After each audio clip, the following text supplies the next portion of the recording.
அவன் உங்கள்கிட்ட எப்படி நின்னானோ நீ அவன்கிட்ட அப்படி நில்லுன்றார்.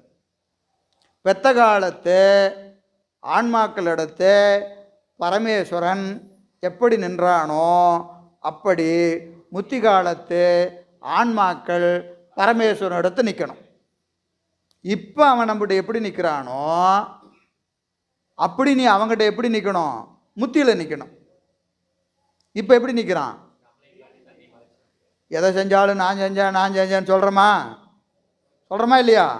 அவன் எப்படி நிற்கிறான்? ஆமாம் சாமி, நான் ஒன்றுமே செய்யலை, நீ தான் எல்லாம் செஞ்ச அப்படின்னு அவன் என்ன ஆயிடுறான்? எல்லா புகழும் இறைவனுக்கு இல்லை, உனக்கே.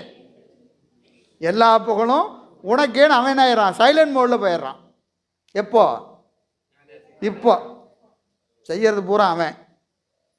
புகழ் பூரா யாருக்கு? நமக்கு. நான் தான் செஞ்சேன்னு சொல்கிறியா இல்லையா?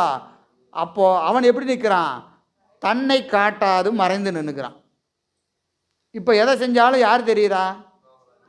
நான் தான் தெரிகிறேன். நான் ஒரே ஆள் தான் தெரியும். நான் செஞ்சேன்னு தான் சொல்லிட்டு இருக்கிறேன். எனக்கு சிவமும் தெரியல, ஒன்றும் தெரியல. நான் செய்தேன் என்று நான் மட்டும் தெரிவது போல உங்கள்கிட்ட அவன் எப்படி நிற்கிறான்? தன்னை காட்டாது நிற்கிறானா இல்லையா? பக்குவம் வந்துட்டா நீ என்ன செய்ய? எல்லாம் நீ தான் செஞ்சு. நீ உன்னை காட்டாமல் அவன் உங்கள்கிட்ட எப்படி நின்னானோ அப்படி நீ அவன்கிட்ட நில்லுங்கிறார்.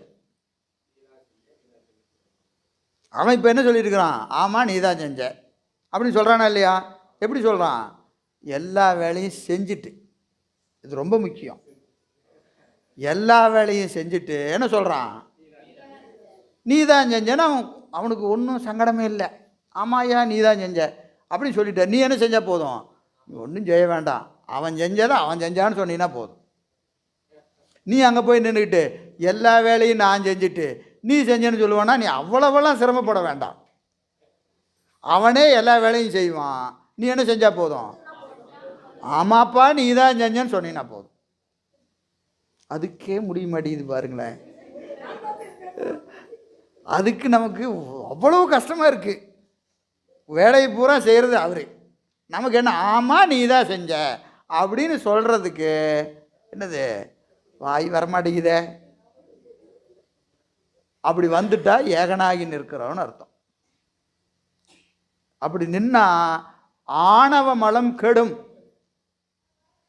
ஆணவ மலம் கெடுறதுக்கு வழி என்னது? ஏகனாகி நிற்கணும். ஏகனாகி நின்னா ஆணவ மலம் கெடும்.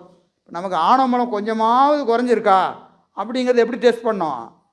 திருவருள் அப்படின்னு சொல்கிறதுக்கு வாய் வருதான்னு முதல்ல பார்க்கணும்.